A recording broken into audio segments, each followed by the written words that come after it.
most of athletes in going through these situations, they would say, I think I'm gonna quit. I nearly did. I came very close to it. All the work that we've been doing together, what is like one or two things that you can take and you can maybe apply into getting that log up, fixing the log press? Being consistent and having a contingency plan and just drilling it, drilling it, drilling it, drilling it, drilling it. Unless you have another secret little magic Yeah. thing that you can help me with. We've been working quite a lot with hey, and welcome back. Good to see you again after a massive, massive weekend. How are you? How are you feeling? I am good. I'm a bit tired. I am a bit stiff. But other than that, I'm in surprisingly good shape given the 2 weeks that I've had and the two heavy competitions almost back to back. Yeah, I'm doing good. You've been competing at the European Championship, but the weekend before that, you've been competing at another massive competition at Britain's Strongest Woman. hmm How was that for you? Shall we just have a look and do like a competition recap for the Brits? It was 2 weeks previously, so we had one weekend Mm, in between. But for me, that's still, to even be able to be walking and be okay 2 weeks later is a massive achievement. But yeah, Brits itself, the competition was amazing. That walkout and waving the flag and getting to stand and salute to my husband who was watching in Germany and just the atmosphere and almost every single seat was filled in the arena and the girls and the production and Giants live team. It was just like I'm still walking on air, to be honest. It was absolutely amazing. It was ridiculously heavy. So there was Faye and I as under 73 athletes.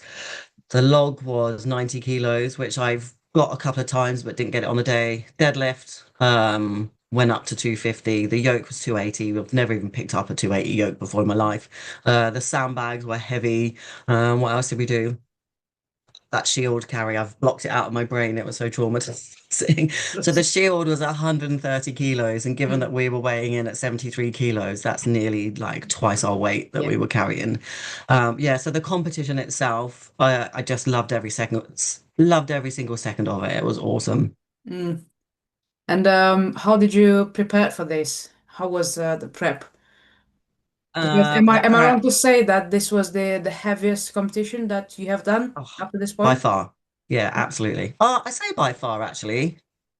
Yeah, it is the heaviest, but 10 kilos heavier than world. So I Mm. guess 10 kilos, depending on what lift it is, can either be a massive jump or not so much. But yeah, it was But heavy. also, you've been competing in the same competition, so you are normally a Masters under 73. hmm Yeah. And you've been competing over there with athletes from the open class, hmm athletes who are not in Masters yet.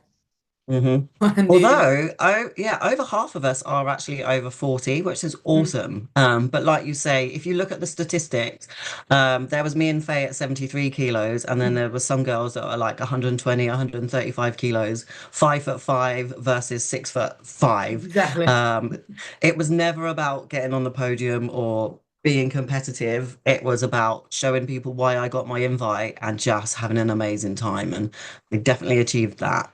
Absolutely. Um, the run up to it was unfortunately the worst prep I've had. And it wasn't because of what the events were, it was Mm. because of things that were going on in my life at the time. When I did the Record Breakers in April, 2 days after, the day after Record Breakers, when I traveled home, I got really ill. I was literally driving down the motorway and I felt my blood run cold and I was shaking so violently I had to pull over on the motorway and Claire, Myla, and Ryan had to come and rescue me Mm. and I had to stay a night at their house. That took me 5 or 6 weeks to recover from that. So I think I caught some sort of virus. I also injured my shoulder. I dropped a 55 kilo big giant dumbbell on it. And up until the end of May, beginning of June, I couldn't rack a 20 kilo barbell and get it above my head. I couldn't even lift 10 kilos above my head. So I was really, really struggling. And because I've got fibromyalgia, being ill, being injured, set off a massive flare up, and it's just continued to go round Mm. and around in a circle. So that in itself was really difficult to work around, but I did everything I could to navigate that. My husband then got deployed in May, so May about 4 or 5 weeks before the competition. And for those that don't know, he's not just my husband, he's my coach, he's my gym partner. We train together all the time. He's my absolute rock, and he's the person that Mm. keeps me going. We've obviously got two children. One is only 6, so I had no childcare. Again, I found a way around it. I navigated it and did the best that I could.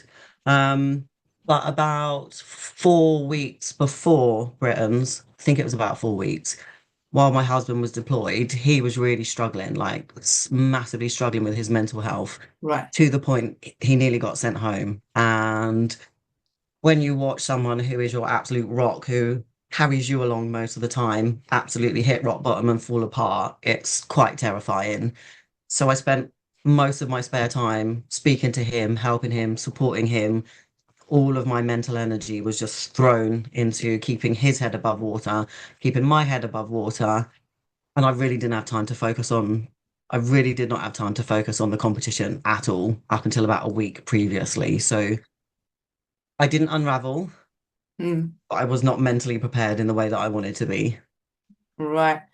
So after the record breakers, which was a massive competition for you, Hmm.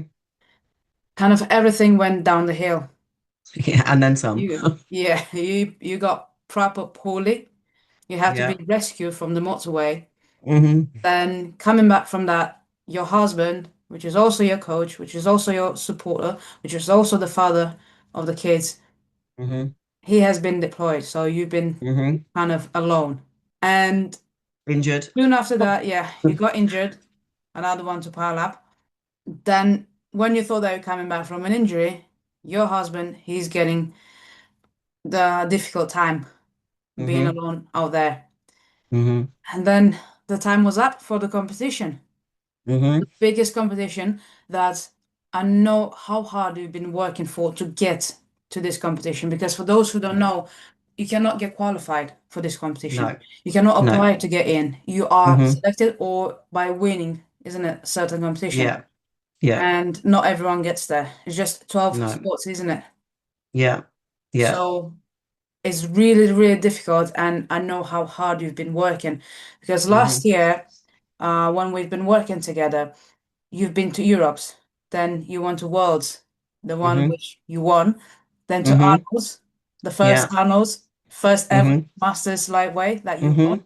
record Hmm. breakers, Hmm. and you broke some good records over there, Hmm. and you won your space at Brits basically through your hard Yeah. work, and over the night, out of the sudden, you've been through all these one after another. I know that there is a saying that one bad thing doesn't come alone, it comes in three, but looks like Yeah. it was double, isn't Yes. it? You got Three. that and some. Yeah. And then So some. Yeah. so you just literally had no space left for training. Hmm. How, how did you manage to pull it out to get yourself prepared for this competition? Because Reflecting on all, gone. to be fair, like I know most of athletes in going through these situations, they would say, I think I'm gonna quit. I nearly did. I came very close to it. Mm. But I knew if I quit, I'm missing out on the biggest opportunity potentially Absolutely. ever in strongwoman. Two, if I quit, it would have made my husband feel even worse. So I had to keep going for him because he would have been devastated if he knew that he was one of the many reasons that I Mm. didn't do it. So I had to keep going for him. Um, all the work that we've done over, I think it's been over a year now. It Yeah, has been yeah, over a year yeah, that we've worked yeah. together. I have drawn on every single thing that you've taught me and clung on to it for dear life. And just, I did a lot of mental preparation for my husband going away. I knew it was going to be really difficult. So I spent 2 months really working hard emotionally to put all the ducks in my head in a row Mm. and organize my thoughts and all the things that you taught me. Okay, let's have a contingency. If something happens, how do we figure out how to keep moving? If this Mm. happens, what do we then do? As opposed to just going, fuck, everything's out of control. I've got no plan. So I planned for the shit to hit the fan. Um, and I think that's how I was able to continue going. And I'm also building a business at this point as well. Like I've started a new business. Yeah. So I'm running a brand new business all at the same time. I'm clearly slightly insane. So the mental preparation that I put in for him going away and the mental preparation that we've done for all the other competitions, I think really, really held me together. I also think that I just did not allow myself to fully process what was going on. I pushed so much of it to the back of my head. I just could not let it take over my brain because if I unraveled, I was going to just continue to unravel. So I couldn't allow myself to Mm. do that. Um, I think the craft technique has always been something that, along with all the other things that you've taught me, that's the biggest thing that I always come back to when my Mm. brain starts going somewhere negative. I employ that and I use it and I move forward. And I'm so, so happy to hear Mm, that because I don't know if you remember, but initially, and with almost all the athletes I work with, when I'm giving them the craft technique, initially it just looks like something too simple and kind mhm, of a little bit silly to work, but it is so powerful. And like you just say, and I want to point this, it's something that you are using it not just as an athlete for sports specific situations, mhm. but also is really powerful for any other situation outside your athlete life in your day-to-day life to use it. So the coach side of me is super proud to hear that. Mhm. Yeah, it's, the coaching that you've given me and the support that you've given me, like you say, it does not just stop in the gym. It spills over to everything. And you've really helped me to unlock another layer of myself that I didn't have or I didn't know that I had. And actually, I'm a lot stronger emotionally. And I've spoken to Adam about this quite a lot. I'm so much tougher than I thought I was because I have often reverted back to playing the victim. Oh, I can't do this. I can't cope. I can't manage. Come and rescue me. I Mm. had no choice but to rescue myself and other people that were sinking around me. And I'm like, actually quite tough. I'm quite strong. Like I can actually do this. And that's been through the work that we've done 100%. Absolutely. Absolutely. Yes, this is one of the key elements that I because before I started doing coaching, I was in the same situation. I was struggling really badly mentally, and the all the work that I was doing basically started to do that with the sports performance in mind. But I've noticed other benefits and using some of the techniques in my day-to-day life, and I realized that this work, it's at the end of the day, it's for your mindset, for your mind to restructure the way you think, and automatically it's gonna impact not just your sports performance, but all the your performance in any other area of your life, being that family, financial. Now you're Mhm. building a business. Now you have to. I mean, you've been in a situation to be the biggest support for your family. So this is the biggest thing that I like to make my athletes aware of. It's Mhm. not just sports performance, but it's a holistic approach to it, Yeah, isn't it? it's preparing for life, Yeah, yeah. literally. Yeah.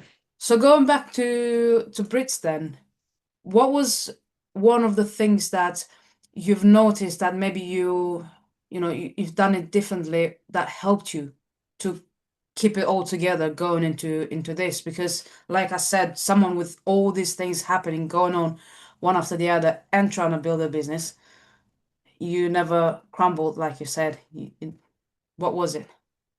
I think the opportunity, Mm. I was not going to waste this opportunity, and like keeping going for Adam was just a massive, massive thing for me. All my family were coming to watch me.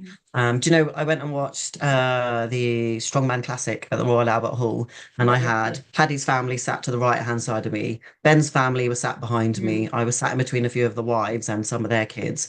And listening to the love and support and how much they were getting out of watching their family compete, whether they missed the lift, whether they Mm. didn't do as well as they wanted to, just also made me realize this it's me that stepped up there and does this, but this isn't just about me, this is bigger than me. And whilst I know if I really, really needed to pull out, they would have understood. But my family are coming to watch me and my friends are coming to watch me, and I was like, just crack on, just go and do it. You've got all the love and support that you need. On the actual day, don't really remember being nervous at all. I was excited. Like I don't really get nervous anymore. I get overexcited and at Europe, so I put myself in the naughty corner because I was just winding everyone up because I was like, whoa, I'm so excited. So I had to calm down a little bit. Um, I knew that the deadlift was going to be a tough ask. So it was 190, 210. 230, which is my Mm. max.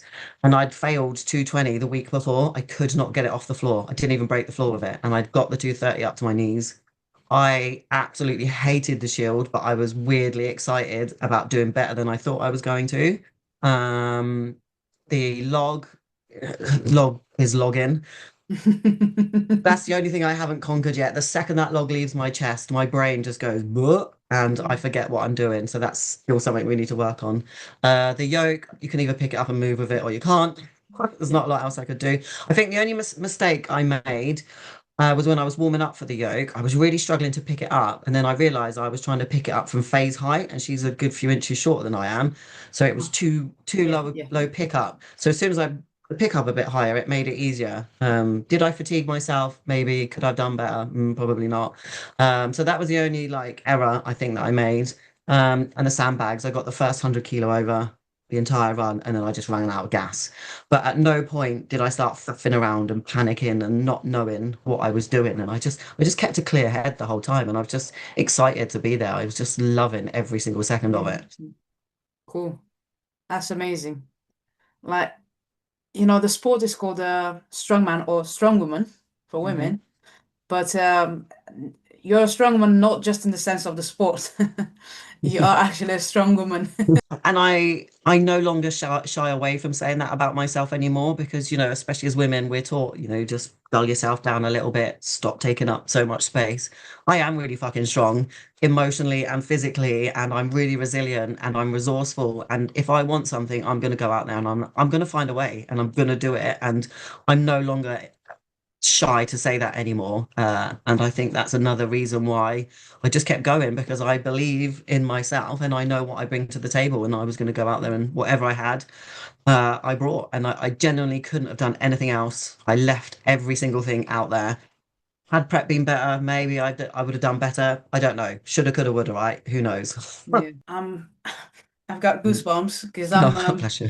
Yeah. I'm really happy to hear this from you, like honestly, because Mm. when we start working together, this was like the nemesis to conquer, wasn't Hmm. it? We discovered that in fact was your fear of success that was holding you Yeah. back. You are kind of Yeah. afraid to put yourself out there, to Hmm. go with everything that you've got after the thing that you wanted. And now you're doing it, isn't it? I'm scared no more. I am scared no more. Yeah, Exactly. maybe I've gone the other end.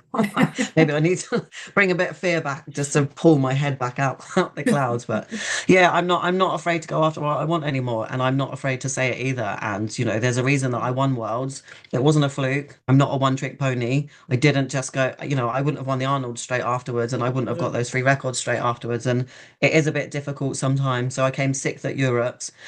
But I came sixth to one of the biggest class, the female class. And whenever I watch the under 73s, I watch them and go, holy shit, you Yeah. lot are awesome.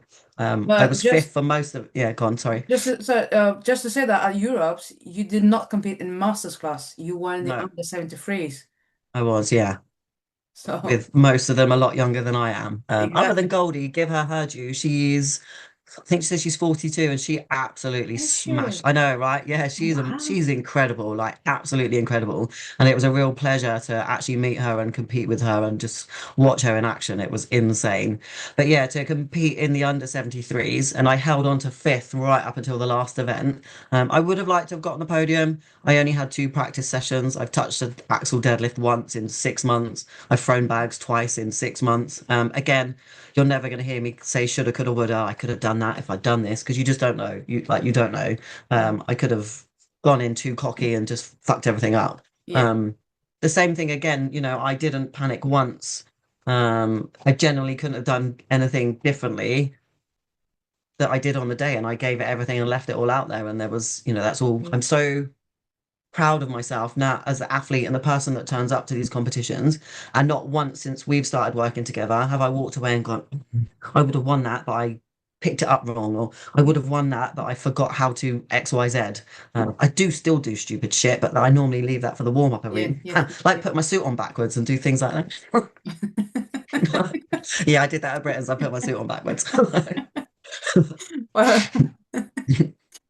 yeah. Um, that's so funny. I don't think I've I've seen anyone doing that, to be fair. Yeah, Matt was like, Meg, your suit's on backwards. And I was like, yeah, yeah. And he was like, Meg, your suit's on backwards. And I was like, so it is. I do have to tell you a story about Europe, though, and Go I'm on. really sorry, Lee, if you watch this, but I don't think I've told you this. So when I was warming up, when I was stood in the tunnel for the deadlift, Mhm. I think I had my straps on my hand. Yeah, I had straps and chalk and stuff on my hand. So I said to Lee, who the guy that works in the tunnel, Lee Partridge, can you please squirt a little bit of water in my mouth? And I went, in my mouth. And he went, it's really sticky. And I was like, that's fine. And he threw it in my face. And I was like, what the fuck? I was like, Lee, I said in my mouth. And he went, oh, sorry, I didn't hear you. And threw it in my face again. I was like, what now? I was like, I wanted it in my mouth. So you can see on the video of me wiping my face on his t-shirt, Mhm. and then I had to go out and deadlift. And I got a rep PB, so it clearly helped. And I can't say that I would have got more reps had he not done that. But There you go. to not go out there and go, oh my God, I can't see. I've got sticky liquid all over. That sounds a bit weird, but I can't see. I've got water all over my face. Yeah. My smelling salts have gone all over the place. So yeah, it was quite funny. And I walked off thinking, had that been a year ago, I probably would have gone into an absolute frenzy and like just completely lost my shit. But it was hilarious. I see. Yeah, that there were quite a few difficult moments at Europe's as well. Mm. Um, but I know that when we were working together, we kind of had to, from the beginning, kind of to drill in your mindset before an event, and then just in case the event is not going well, how you should deal with that. Mhm. Do you find any difficult moments like this during Europe's? The log, that fucking log. They're Okay. wooden logs. So if you watch everybody that was in the same lane that I was, and again, not making excuses, because if I was load stronger, then I would have still got more reps. Mm, Every single person that lifted it, their right side, the log drops down. And mhm, I just about got the first rep, and the mm, second rep, I'd locked out with my left arm, and my right arm, which is my strong arm, was all the way down here. And I was like, this doesn't make sense because surely it would be the other way yeah, around if I yeah. was struggling with the weight of the log. Um, and then that kind of sent me into a bit of a spin. I was really frustrated because the warm up had been absolutely spot on out the back. Mm, I mm, started split jerking it because I know something has to change with my log because, like I say, every time it leaves my chest, my brain forgets what I'm supposed to do in a competition. So I mm. was split jerking it like best split jerks I've ever done. And I was like, oh, I've got this. I've so got this. And I did not got this.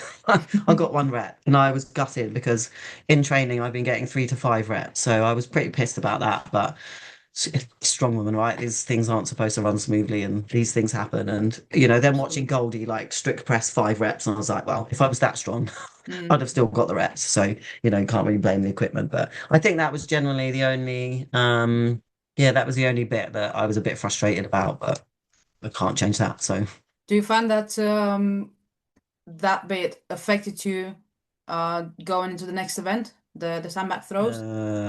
no, not at all. Nah, I put it behind me. I had Okay. a bit of a strop about it, threw my stuff on my chair and went, it's done. Nothing I can do about it now. Move on. How did you deal And with it? then I think you messaged me pretty quickly and you were like, are you okay? I was like, Mm. yes, I'm fine. And you were like, just go and focus on the sandbag. So I went and saw Adam and Dottie because Adam's actually on leave at the moment, which was amazing to have him and Dottie there.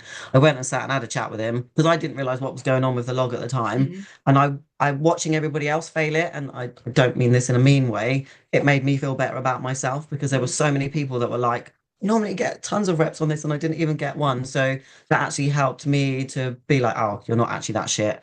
And yeah, just put it behind me and then focus on the sandbags. Yeah, that's an important bit of there, like being able to, whatever happens in an event, being able to just let go and not having to dwell on it, being able to Yeah. refocus, shift it from it went like that to I've got Hmm. another event coming on. So that's a really big one because in big competitions like this, when the pressure is high, the weights are heavy. There's a lot of people. Hmm. It's a long day going on. It's easy to for your mindset, for your mind to just go into a downward spiral, basically. Yeah. Yeah. And it was a long day, but it didn't seem it wasn't too long. It like Mm. it was really, really well run, and it was honestly one of the best comps outside of Britain's that I've been to. It was really well run, and at no point were we sat there like, oh my God, this is taking hours. Mm, So it was quite easy to stay focused, but also switch on and off when mm, needed. And just going back to the work that we've done, learning that some things are just out of my control, and what there's nothing I can do about it. So I'm going to focus on the things I can control now. absolutely. If I can't control it, like just chuck it in the bin. I can't do anything about that anymore. Yeah, yeah. You absolutely like there are things that you can't control them, and there's some things that you can't control them then and there, but you can do Mhm. something about it after the competition. 100%. And I think that this is something that we all done. Every single athlete has been making this mistake, especially in the beginning. And when things are not going the way we want, we just get trapped in that mindset and we focus on the mistake. Mhm. When we need to learn how to shift as fast as we can the Yeah. focus from it's gone like shit to this is what I need to do. Um, but I want to ask you because when you say it out loud for yourself, it's kind of reinforcing in your mind. Um, what is the like one mindset tool or something that it helps you to shift your focus immediately that you do that helps you to leave all the mistakes behind and being able to shift to what's coming ahead of you? Think just exactly what you just said, just put it behind me and just focus. Like, Mm, I think so much of the work that we've done, you've shown me that normally if I fail a lift or I mess something up, normally it's because I've messed it up. It's not because I'm not strong enough. So mm, I just need to figure out what that is and then mm, move forward. And the sandbags is the absolute shining example of that. I know that I can get those sandbags over that, and I know I could complete the run. I just kept standing in the wrong place. And I knew that's what I was doing. And instead of panicking and just launching them all over the place, I was like, right, take a step forward. Okay, that didn't work. Take a step back. That didn't work. Take another step back. Okay, that's the sweet spot. And just keeping calm. And I think you said as well, you can see it on the video. I literally go, I just take yeah, a breath, calm myself down, and just focus on just adjusting slightly. yeah, absolutely. This is what I want to say. I'm smiling because your sun background, I was stood there, I was watching it, and I was just feeling like such a proud coach. I was like, yes, she's refocusing, she's doing the breathing, she's refocusing. So, and again, and again. And you managed to finish all five sandbags. The split So, second, literally like and half a second to spare. yeah, and I think only five of you out of hmm 18 hmm finished all the Yeah. sandbags. Yeah, that's a pretty awesome statistic. Somebody else pointed that out to me, and I was like, "Oh yeah, I haven't even thought about the fact that there's 18 of us, and I'm sat in the top five right up until the end of it, and still the top six in Europe in the under 73s, and they don't fuck about those girls. Like they No. are phenomenal, like absolutely phenomenal. The speed on some of them and the strength and just it was such a pleasure to watch, and it was such a pleasure to be a part of that group as well. Like I missed the Masters, and I did miss being in the tunnel with them, and because they're my group and my tribe. But they were so lovely, and they were so welcoming, and it was just really nice to be embraced and to Mm. join them for that as well. So just yeah, credit to them as well for just being awesome to compete with and just making it an easy as in emotionally easy and fun to deal with. Like. Yeah, yeah, absolutely. I think I think now we are seeing a shift from the open class. Like, don't get me wrong, the open class, they are strong, they're amazing. The hmm girls up there, like especially when you look at Brits, the weights that you guys had to shift over there. And like you said, you had the shields, you had the sandbags, those incredible weights, you had to run with it. hmm Like these athletes, they were running with these weights, I like know it's W body mad. weight and everything. It's Yeah. insane. But I Mm. think when we look at these competitions, before it used to be the open class that got all the eyeballs and all the views, hmm and then we're kind of encouraging the body classes, the under 64, the 82s, like it was hmm before. But I think now we're seeing a shift into 73s getting more attention. Yeah. Yeah. Agreed. Yeah. And they deserve it. Like it was just so we had Rosie, who was supposed to be under 63, but she came up to she started as an under 72. Like, she's just insane. Laura, holy shit, she was amazing. Goldie, Yeah. some of the, I'm really bad with people's names. Molly and her yoke run, Yeah. like, that was amazing. Just and they're athletes, like, they're so athletic. It was just, yeah, it was awesome to watch. That's one of the things as well, because they're so athletic, like into running Hmm. and endurance and all. It's just crazy. It's just Mm. absolutely insane. So that is a big space. I feel like a bit like I'm missing that. I was watching it and I was like, Yeah, oh, would have been nice to be there. You know, that yeah. feeling when it's sat in the tunnel. Oh, by the way, how did you manage to, because that's a critical moment when you're sat in the tunnel and waiting to be called up. Because I won't lie to you, when I was watching it, when I was seeing you guys waiting there in the tunnel, I was getting emotional. I was like, right, they're getting ready. I was like, it's happening. So I had to use my calming techniques and keep Hmm. myself breathe and calm. It's good, they've got it.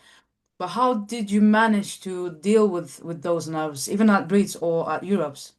I generally didn't have any. I go into a really weird place. Maybe not so much at Europe's and Britain's because it was sort of structured slightly differently. Mm, But before I stepped up to compete at Worlds, every time I was in the tunnel, I kind of went blank. mm, I couldn't tell you what I felt. I couldn't tell you what I was mm, thinking. I just went blank. And I think that was a good thing because it was such a calm state mhm, that I mhm. was neither side. And yeah, that's, I think in the Europe, so we were just having a bit of a laugh and a bit of a giggle and getting water thrown in my face. just just watching and cheering the others on. I don't really remember at any point thinking that I need to calm myself down. And watching the other girls, I think the sandbags would have been the one where I had to really focus, but I was helping the others and cheering the others on and encouraging them to calm down. So yeah, I've been doing it for quite a long time as well. Like, I started Yeah, competing yeah. 13 years ago. Did have a break in the middle, but I think when you've been doing it for so long and you get to a certain age, you just learn to just Mm. calm down, I guess. Yeah. Yeah, I don't know. I think just because I've calmed down as a human overall. Mm. Um, yeah. That's cool.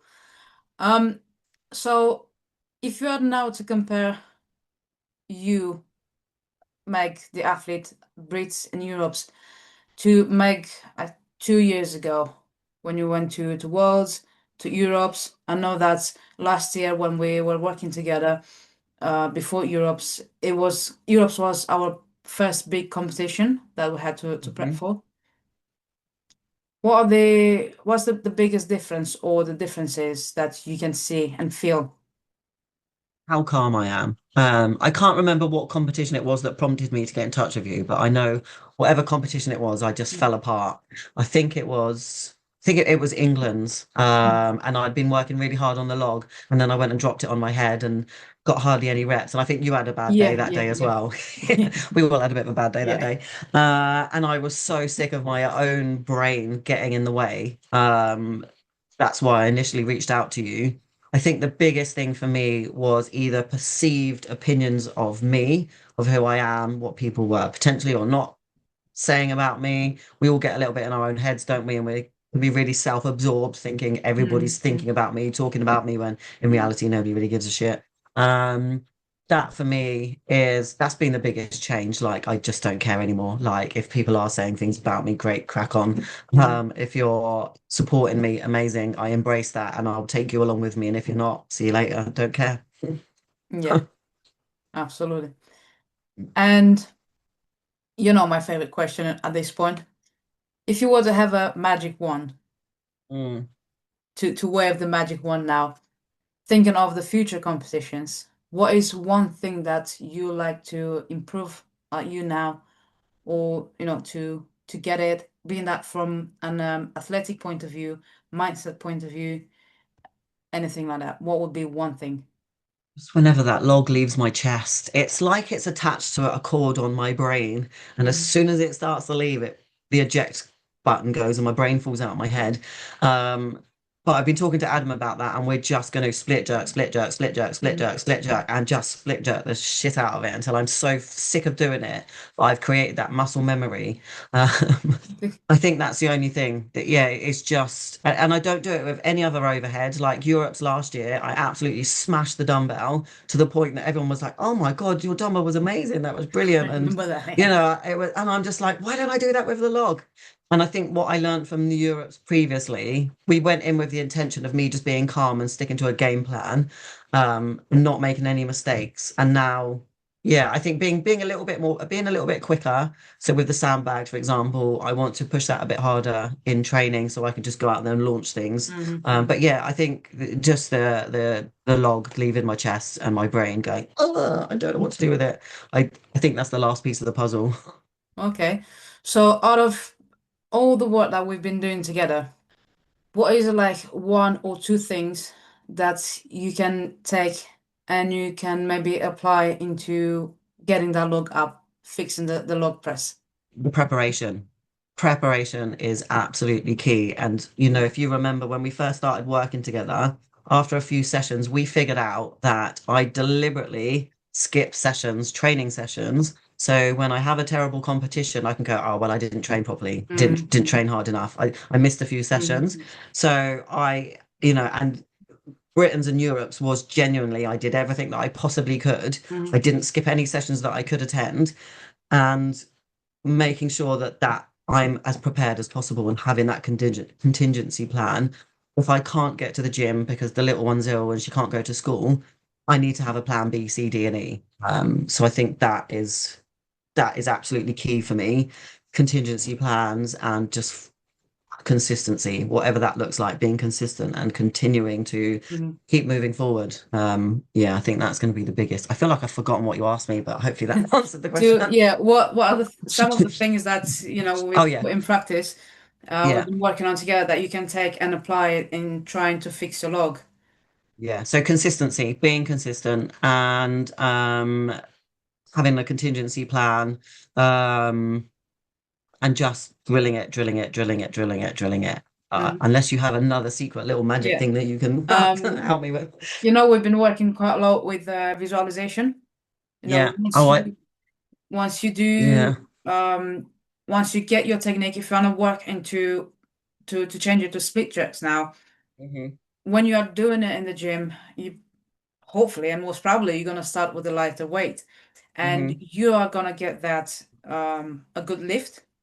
Your Hmm. split jerk is gonna be nice. The log is gonna go the way you want it to go, and I recommend you video every single lift, and then Hmm. once you get a lift that you are super happy with it, this is like a textbook lift.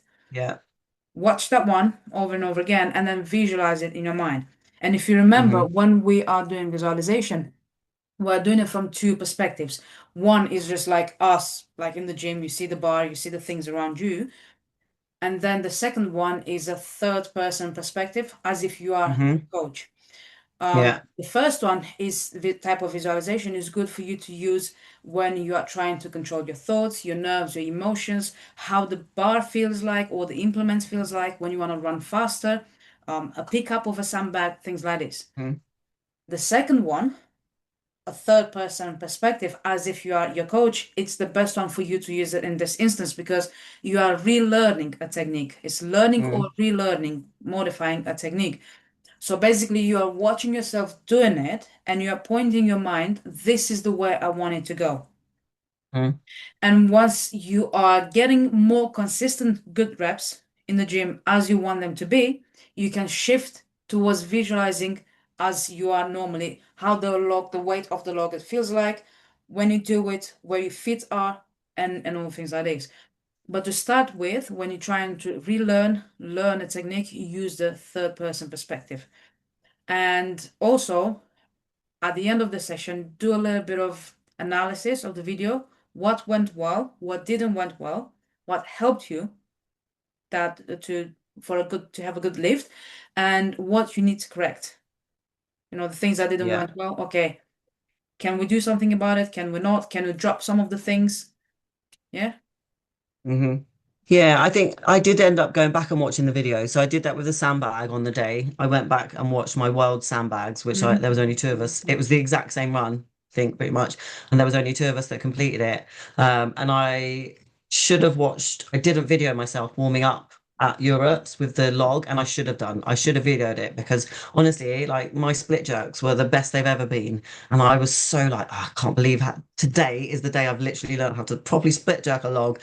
Everything's come together," and then it didn't. But I am determined to stick with it because I'm pretty decent at log when I'm hitting it and I'm not panicking. I'm pretty decent at it. I've got a world record in it. I was Like, just so I about to need to just, say, I you just hit a know, world record earlier this I year. know, I know. I mean, And that was the frustrating thing. I'm like, this is so far away from my what I can actually lift for my PB. But I think we all have our sticking points, don't we? And there's no athlete that goes, I'm perfect at every single event. So this is yeah, I'm determined to fix it. Even if we don't have log this year at Worlds, it's going to be something that I continue to do for sure. absolutely. Um, this is the beauty of the strongman sport because it's testing us from all angles: Hmm. endurance, strength, power, mindset, everything. Speed. Speed, Yeah. definitely. I think I always remember when we first started working together, and I'd say to you, "But I visualize doing X, Y, and Z," and you're like, "Yeah, but that's so far away from your max and your PB. You're being unrealistic. Your brain knows that you're lying because you've Hmm. never achieved anything close to that. So why is your brain going to believe you?" And I think that's what it is because I haven't yet hit it in a comp. My brain's going, "You can't do this in competition," and I just need that one competition. I might even start looking for just a competition that's got log in Hmm. it, Hmm. just go and do the log part. But I'm going to do that. That's what I'm going to do. Even if it's light, I don't care. I'm going to sign up to a competition that's just got log in it because I just need to break that seal once and Hmm. then I'll be all right. Because then I've got, like you said, I've got that proof that I can actually go out there and do it. And when I've done it once, the Yeah. pattern is broken and then I'll go out there and do it. But you broke the That's world record. What was it? not well, I set the world record. It was 90 kilos, but that Yeah. was a push press. Yeah.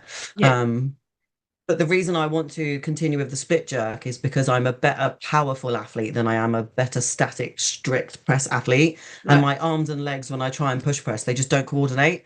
But I'm actually a pretty decent split jerker. So I know if I continue to persevere with split Mm. jerking, I've got a really, really decent log in me. It's just breaking that pattern Yeah. once, and I You think can I'll use smash it.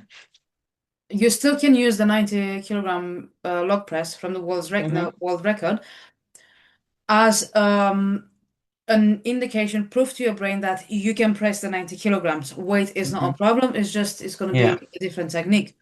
Yeah. Um, that is going to be like your self-talk. I Hmm. have the 90 kilograms, even if it feels heavy, even if, I mean, it's It's 90 supposed to be kilograms. heavy, It's right? Yeah. gonna Yeah, it just, is heavy. Yeah. it should feel heavy. Yeah. It's just a matter of telling your brain that it is okay. I've done it before. Hmm. Yeah. And then change the technique. I know once you change the technique, it kind of changes everything, but Hmm. use that 90 kilograms as reinsurance for your brain that you have done it. Yeah. And I've done 80 like quite a lot in training. Yeah. And I've been split jerking on and off for a really long time. So I guess to give myself a bit of credit as well, I only decided last week that's what I was going to do. So I went yeah, a week and a half before, 3 days, Sunday, Monday, Tuesday. 3 days after Britain's, I went and had a session with Paddy because Mm. I was like, something needs to change in my log. And I think it is split jerking. So I split jerked an 80 kilo log at his. It was absolutely mint. I was like, Mm. sweet, got this split jerking. Yeah, but here we are. I'm going to make it happen this year. That's my homework is to enter a competition that's got log in it and just split jerk. And that's it. Even if I sign up and do one event and that's it, like, that's all Yeah, I'm yeah, Yeah. absolutely, absolutely. So if we are to wrap up now, do you think that there is more work to do now?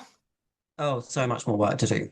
To build on this momentum and to continue to build on all the things that, like, we never stop learning and it's Mm. always a work Exactly. in progress. I'm far from the finished article because you know what it's like. I'll fix the log and I'll go and smash a record at another comp and then I'll forget how to deadlift or something like, or they'll introduce a whole other new event that we're like, what the hell are we supposed to do here? So Yeah.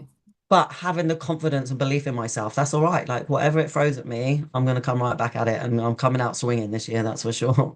To wrap up all these, from my perspective, from being a coach, working with you, for me, it's a proud coach moment. I had goosebumps seeing Bless you, you. Yeah. actually seeing you on the screen doing the things that we Hmm. worked on. Um, it's I'm super proud. I'm super proud of you, all the achievements, and I can see the difference in you. Are there like one or two points that you want to make about, the things that you might need on a mindset to kind of boost your performance that helped you a lot and people might need to be aware Um, of? to help boost my performance, think just keeping where I am, not letting myself, Mm, maybe not boost, but not dropping, I think mhm, mhm, is really key for me. And being on an even kill is actually my optimum place right now, is just mm, being where I am.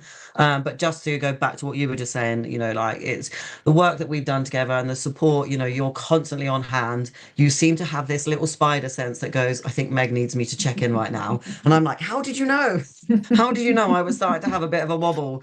And that's because we've been working together for so long. And I've actually known you for quite a long time. And I just want to say thank you for all the help and support that you've given me. And it's honestly invaluable.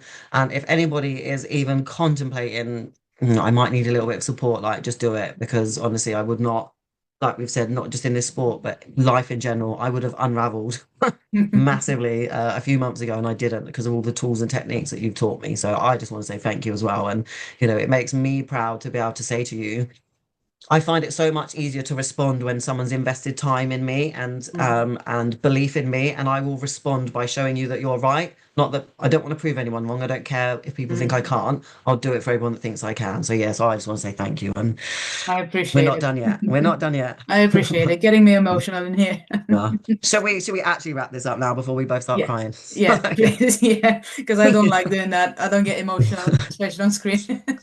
Oh, you've made it my mission now to make you cry on No, screen. please. So. It's good. We're good. Yeah. All right. Yeah. Right. So thank Lovely. you. And and I look forward to, getting back out there and just getting the prep done and just getting back to Worlds and getting that fucking split jump along. It's Sure. going to happen. Sure. We got still got some work to do then. Right. I'll let Yes. you go. Enjoy the rest of the day, and we're gonna Yeah. keep in Thank you. touch. Thank you All too. right. It's been awesome to catch up with you. I will catch you later. Absolutely. Take care. All Bye right. bye. Bye.